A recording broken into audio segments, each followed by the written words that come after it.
반가워요. 한 주간도 하나님 은혜 안에 건강하게 잘 지냈나요? 오늘은 10월 다섯째 주 주일이에요. 이번 주면 10월 달도 마지막이에요. 친구들, 자연을 한번 둘러보아요. 산과 들에 가을이 무르익어가고 있어요. 아름답게 단풍들이 물들고 있지요.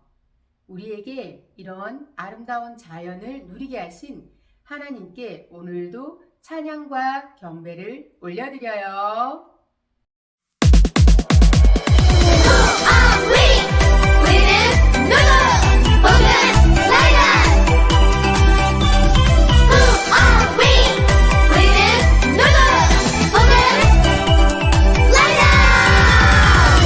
우리 죄를 대신 십자가에서 죽으신 아름다운 예수님의 사랑에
하나님은 영이시니 예배하는 자가 영과 진리로 예배할지니라.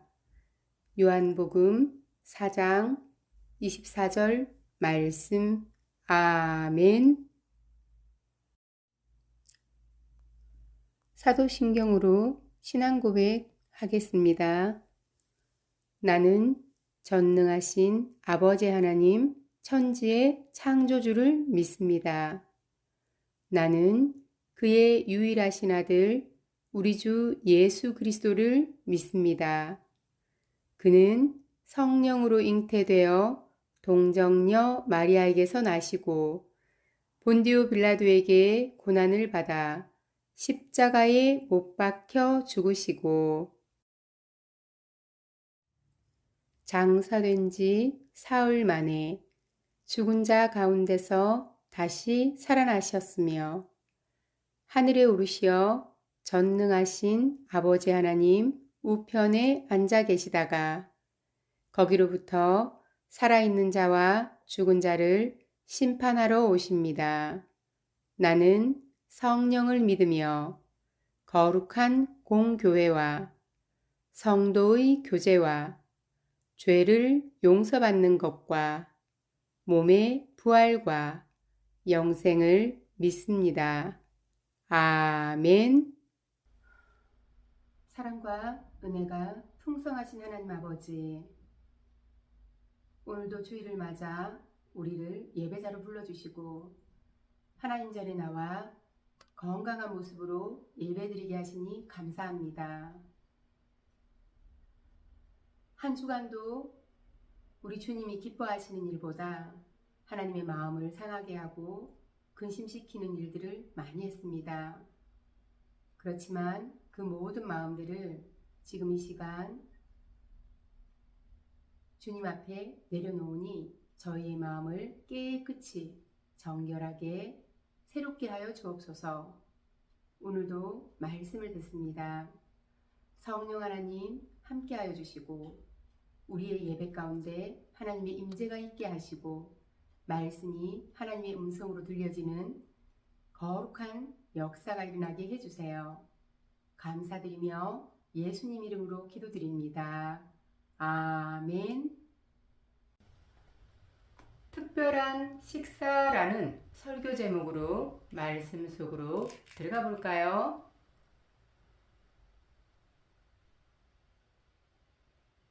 식후에 또한 그와 같이 잔을 가지시고 이르시되 이 잔은 내 피로 세운 새 언약이니 이것을 행하여 마실 때마다 나를 기념하라 하셨으니 고린도전서 11장 25절 말씀. 아멘.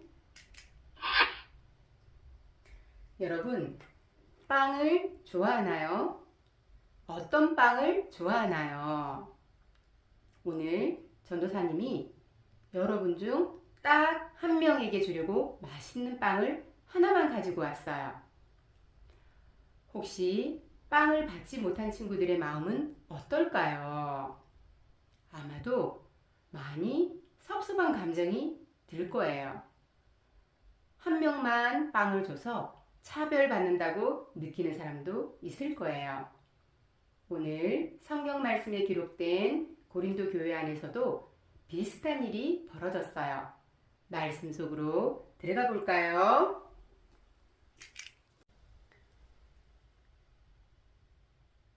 바울이 쓴 편지가 도착했어요. 우리 함께 읽어볼까요? 안녕하세요. 고린도 교회 여러분. 여러분은 참 많은 지식을 가지고 있고 멋지게 말도 잘하고 하나님께서 여러분에게 주신 것들이 참 많습니다. 그런데 여러분에 대한 좋지 않은 소식을 듣게 되었습니다. 그것은 바로 여러분이 서로 편을 나누고 논쟁하며 다툰다는 것입니다. 여러분의 모임은 서로에게 도움이 되는 것이 아니라 오히려 좋지 않은 영향만 끼치고 있습니다. 그래서 저는 여러분의 행동을 칭찬할 수가 없습니다. 바울이 고린도 교회 사람들을 칭찬하는 것이 아니라 오히려 혼을 내고 있어요. 과연 무슨 일일까요? 고린도 교회 상황을 좀 더 자세히 알아보아요. 고린도 교회 사람들은 많은 지식을 가지고 있었어요. 또 말을 아주 잘해서 다른 사람들을 설득하는 것도 잘하고 하나님께서 주신 재능도 많았지요. 하지만 문제도 아주 많았어요. 당신은 우리 편이 아니잖아요. 하나님께서 나에게 주신 재능이 제일 멋져요. 우상에게 드린 고기를 먹든 말든 내 마음대로 할 거니까 신경 쓰지 마세요. 이렇게 고린도 교회 사람들은 여러 가지 문제를 가지고 있었고 서로 편을 나누어 다투었어요. 바울은 이러한 고린도 교회의 문제를 듣게 되었지요. 바울은 예전에 1년 6개월 동안 고린도 교회 사람들과 함께 지내면서 하나님의 말씀을 전한 적이 있었거든요. 그래서 바울은 그들이 다툰다는 소식을 듣고 너무 속상했어요. 고린도 교회에 또 다른 문제도 있었는데 그것은 바로 식사에 관한 문제였어요. 교회에서는 모일 때마다 집에서 먹을 것을 가지고 와서 함께 모여 먹으며 주님의 만찬을 나누었어요. 하지만 늦게 오는 사람들이 있었어요. 그들은 매일 일을 해야 먹고 살 수 있는 가난한 사람들이었어요. 늦게까지 자신의 일을 끝내고 헐레벌떡 교회로 모였지요. 또 가난해서 음식을 넉넉하게 가져오지도 못하고 교회에 도착해보니 식사가 끝난 거예요. 어허, 자네 왜 이렇게 늦게 왔나? 우리가 배가 고파서 먼저 먹었네. 아우, 이제 좀 배가 부르네. 먼저 모였던 사람들이 늦게 오는 사람들을 기다리지 않고 자신들이 가지고 온 음식으로 먼저 식사를 했어요. 이들은 늦게까지 일을 하지 않아도 되는 부유한 사람들이었지요. 먼저 음식을 다 먹으면 어떡해요? 저희는 무엇을 먹으라고요? 가난한 사람들은 불평했어요. 내가 가지고 온 것을 내가 먹었는데 무슨 문제예요? 예수님의 만찬은 교인들이 가져온 것들을 서로 나누어 먹으며 예수님을 기념하는 자리였어요. 하지만 고린도 교회에서는 예수님의 만찬을 다툼이 있는 모임으로 변했고 가난한 사람들을 기다리거나 배려하지 않고 오히려 그 사람들을 부끄럽게 만들었어요. 이런 행동은 주님의 만찬의 의미를 깨뜨리는 것과 같아요. 그래서 바울은 고린도 교회 사람들에게 편지를 써서 예수님의 만찬의 의미를 자세히 설명해 주었어요. 예수님이 잡히시던 밤이었어요. 예수님이 제자들 앞에서 떡을 들어 감사 기도를 하시고 나서 떡을 떼셨어요. 그 떡을 예수님의 몸이라고 말씀하시면서 이것을 행할 때마다 예수님을 기억하라고 하셨지요. 그리고 잔을 들고 말씀하셨어요. 이 잔은 예수님의 피로 세운 새 언약이니 이것을 마실 때마다 예수님을 기념하라고요. 예수님은 이 떡을 먹고 잔을 마실 때마다 예수님을 기억하고 예수님의 죽으심을 오실 때까지 선포해야 한다고 말씀하셨어요. 바울은 이렇게 예수님의 만찬을 설명하면서 그 의미와 참여할 때의 자세에 대해서도 설명했어요. 예수님의 만찬, 즉 성찬에는 두 가지 의미가 있어요. 첫째로 새로운 약속이에요. 예수님의 떡은 예수님의 몸이고 포도주는 예수님의 피라고 말씀하셨어요. 이것은 십자가에서 죽으신 예수님을 떠올리게 하는 거예요. 예수님은 우리를 죄에서 구원하시기 위해 십자가에 달려 돌아가셨어요. 예수님의 십자가의 죽음과 부활로 우리는 구원을 받아 생명을 얻게 되었다는 약속이에요. 두 번째로 모든 성도가 하나로 연합되었음을 확인하는 예식이에요. 성찬은 특별한 사람만 참여할 수 있는 것이 아니에요. 아픈 사람도, 나이 든 사람도, 어린아이들도, 가난해서 일하느라 늦게 도착한 사람도 모두가 참여할 수 있어요. 성찬은 모두 함께 떡과 포도주를 나누면서 예수님을 기억하는 자리예요. 모든 성도가 떡과 포도주를 함께 나누며 하나의 공동체로 연합하는 자리예요. 예수님이 가르쳐 주신 성찬은 모두가 참여할 수 있도록 열려 있어야 해요.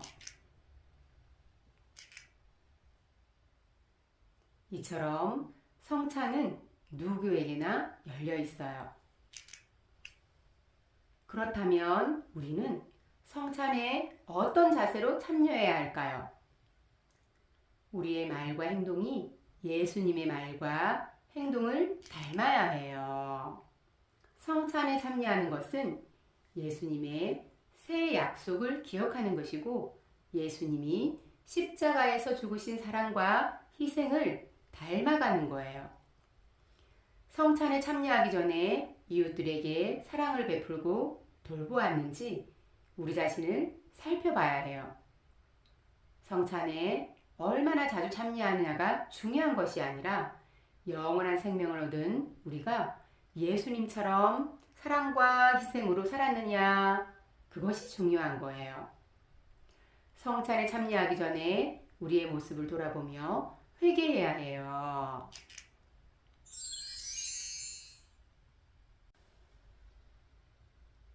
여러분, 고린도 교회의 문제가 무엇인지 살펴보았어요. 고린도 교회는 성찬을 행할 때 식사 문제로 부자와 가난한 사람들 간에 다툼이 있었어요. 그래서 바울은 성찬의 의미를 자세히 설명해 주었어요. 성찬은 우리를 위해서 십자가에서 죽으신 예수님을 기억하는 거예요. 예수님이 십자가 위에서 우리를 대신해서 살이 찢기고 피를 흘리셨기에 예수님을 믿으면 구원을 받게 되지요. 성찬은 특정한 사람만 참여할 수 있는 것이 아니라 예수님을 믿는 우리 모두가 참여할 수 있는 것이에요. 성찬에 참여할 때 우리는 자신의 모습을 돌아보며 예수님의 사랑과 희생의 모습을 닮아가도록 결단해야 해요. 예수님의 십자가의 죽으심을 기억하며 예수님의 사랑과 희생의 모습을 닮아가기를 소망해요. 예수님을 닮아가는 그 예수님의 사랑과 희생을 닮아가는 우리 유년부 친구들이 되어요. 사랑과 은혜가 풍성하신 하나님 아버지, 오늘 고린도 교회 성도들을 통하여 차별하지 않는 사랑이 얼마나 중요한지, 우리 예수님께서 우리를 위해 살이 찢기고 피를 흘리신 것이 어떤 의미인지 알게 되었습니다. 우리가 성찬을 대할 때마다 그 떡을 떼고 그 잔을 마실 때마다 주님을 기념하라고 하신 그 말씀을 잘 마음속에 새기게 하시고 예수님의 희생과 사랑을 우리도 닮아가게 해주세요. 그래서 우리가 이웃을 사랑하고 또 그 예수님의 구원의 새 언약을 많은 사람들에게 전할 수 있는 용기도 허락해 주세요. 성령 하나님, 우리의 삶을 주관하시고 동행해 주세요. 감사드리며 예수님 이름으로 기도드립니다. 아멘.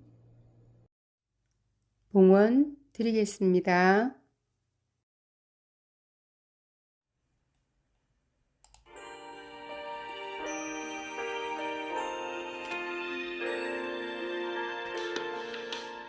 내게 있는 모든 것을 아낌없이 드리되 사랑하고 의지하며 주만 따라 살리라. 주께 드리네. 주께 드리네. 사랑하는 구주 앞에 모두 드리네. 아멘.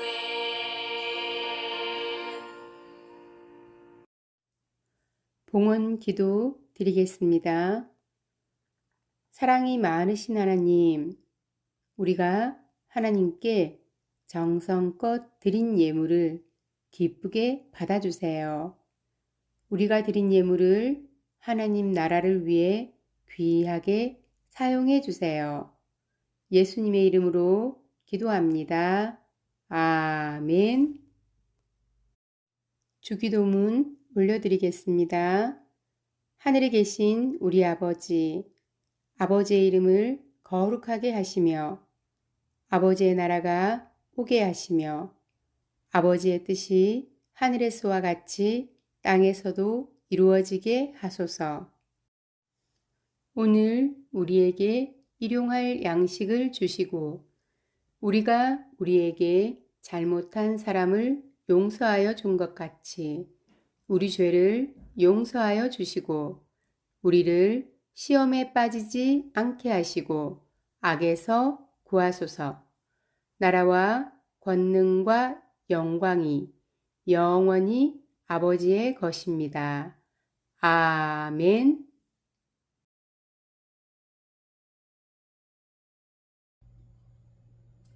사랑하는 유년부 친구들, 오늘 동영상으로 예배를 잘 드렸나요?